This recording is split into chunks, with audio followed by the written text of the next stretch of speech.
Ahoy, ahoy! Welcome to a brand new edition of the Ramble on Reactions. Sitting next to me is handsome Dan Nye. Sitting right over there is clever Eric Muller. And Dan, we recently saw a movie about a little lady who's going through some things in high school. Some things that you almost told us to do. Some things and some stuff. Yep. What's going on? She's a lady. She might be a bird. Yep, blackbird singing in the dead of night. Maybe a ladybird.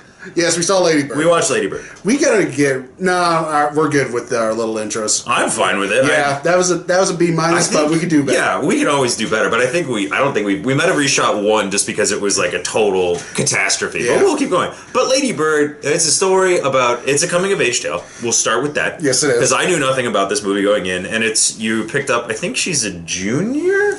She's a junior heading into her senior year because it's her college road trip. Okay. But I mean, like, because we go through her whole senior year, yes. And then, yeah, so it's not really a spoiler. We go through her whole senior year into college. So we followed the course of Ladybird, just social climates, what she's doing for extracurriculars, and trying to go to college, ultimately. She has to go to those East Coast schools. Yeah, and so I just literally described the entire plot of the movie. Yeah. But she has some ups, she has some downs. Yeah, it is... I would say it's a new coming of age tale because it's set in the early 2000s and 2002, so one year after I graduated high school, and a couple years before I did. So I feel like for us, it was a little strange for me watching this as a period piece. I'm like, yeah, I know that was the weird thing too. When I had to come to that realization, like, oh my god, this is a period piece. This is a period piece set in 2002. Oh my god, I'm so old. 15 years ago. More. Okay. It's okay. We got to finish the review. Keep going. Okay. So what did you like about? So what did you like about the film, Dan?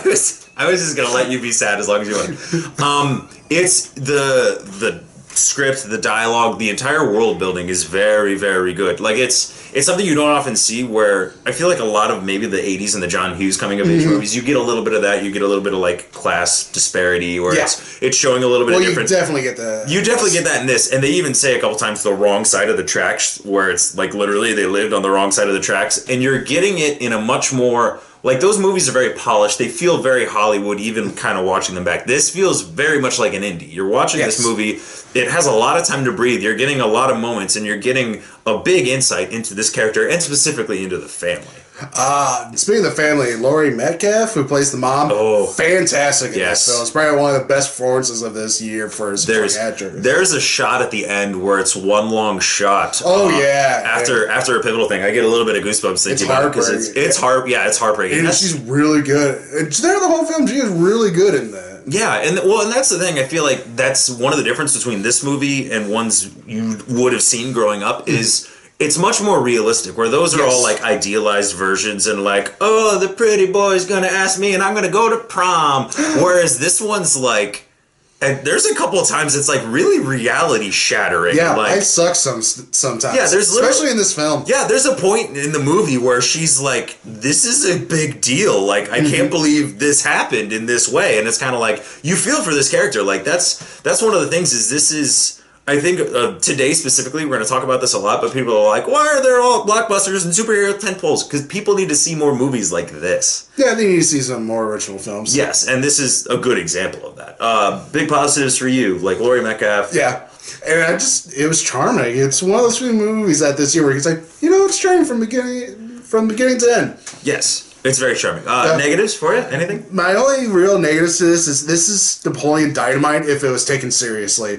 Because it's that basic coming of age story that really, like, you know how you were talking about, like, oh, in the 80s they're a little Hollywood. This goes full Hollywood happy ending. It does. It really and does. I hated that so much. I wouldn't necessarily say I hated that. I can understand if Napoleon Dynamite wasn't so irreverent. Yes. Is it better? Like, if it was more realistic. And right. Not like that's pretty much what it was. You're following this, oddball character, social outcasts throughout their 1 year in their school and their home life and all that. It's just like, okay, if Napoleon Dynamite was taken seriously, like if it was a serious piece, it'd be like Ladybird. Yeah. The only negative I can say for me is I had a harder time connecting. Like, I love the relationships, but for a movie that was written this way, I feel like it was written more to connect to the audience, and I had a really hard time connecting because it's like, I didn't have my shit this together when I was a senior in high school. She's like, this is what I want to do, and I'm like, I get some people are really motivated like that, but I'm like, she was very motivated for someone who was roughly my age, and I'm like, I get it.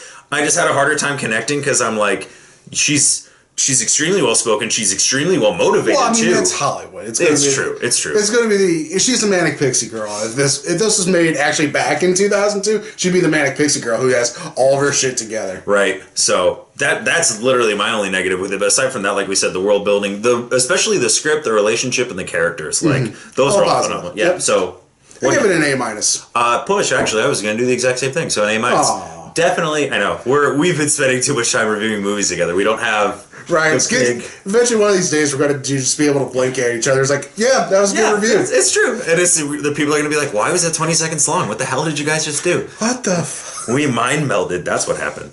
So, Lady Bird, check it out if you get a sec. Yeah. Like, it's worth seeing. It's worth seeing. It's one of those movies that it's going to make a lot of people's top 10s list. It won't make mine, but yes. I can see why.